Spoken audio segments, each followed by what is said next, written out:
Alright guys, so I'm on my way back to work. I just got done reading more of the proxy just to try to understand what's coming out. You know, and that's the Nordstrom's proxy, if you guys don't know. Ryan Cohen, it was announced, had bought in for 4.2%. It also said that they did not waive the clause for him because he wanted to be able to have voting rights. They don't give these guys voting rights unless they buy in over 10%, but even then they don't allow them to buy in for 10%. They have some stipulations in there and they're going to be there until 2025. Ryan made a phone call, obviously, we're speculating at this point, to say, hey, we can fix this company, this once great American company in the name, but and that's exactly what it is. That's exactly what it is. It's family owned. It's still run and operated. But when I look at the insiders, there's one guy who has ties to Albertsons, which for me, that's Ralph's and Kroger deal. That was an Apollo deal, so he's there on the board. Additionally, there's other private equity firms, and the big four for consulting are there.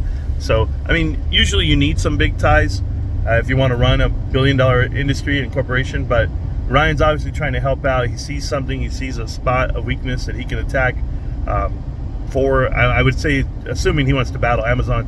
But the best news about this whole thing is, even though he bought in for hundreds of millions of dollars, for $100-something million at the time, I want people to understand the risk he takes on putting his own money on the line.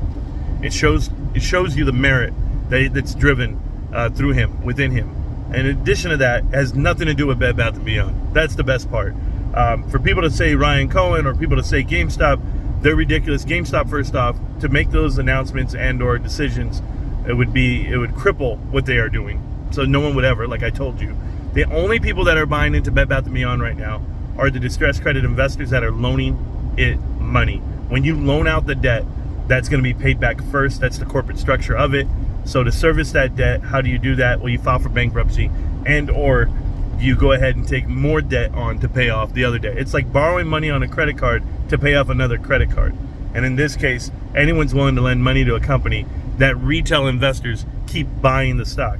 300 million shares traded today on Bed Bath & Beyond. What a joke. Yes, they're closing the short positions as we speak. We've said this part, but in addition to that, they will double down on that short. They will do everything they can at these levels, and because we're operating within pennies, people don't understand what it is and how heavy it is.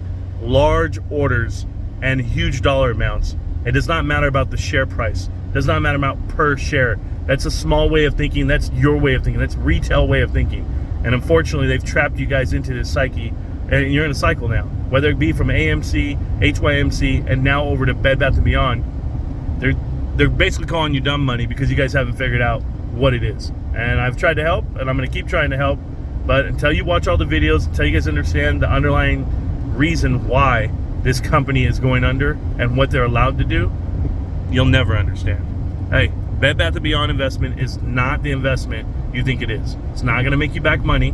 It's not going to rocket to the moon. 300 million shares traded back and forth today, and it went up 7 cents and came back down to flat out. I pray you guys know what I'm talking about. And if you don't, well, it's going to cost you even more. It's a run up for today, a run up for tomorrow, maybe. But all that is just volatility, options play. As far as scalping it from you, the market makers themselves, they got enough on the options from it. Some of you guys get excited when you see some start running because a lot of you guys are trying to get back what you lost.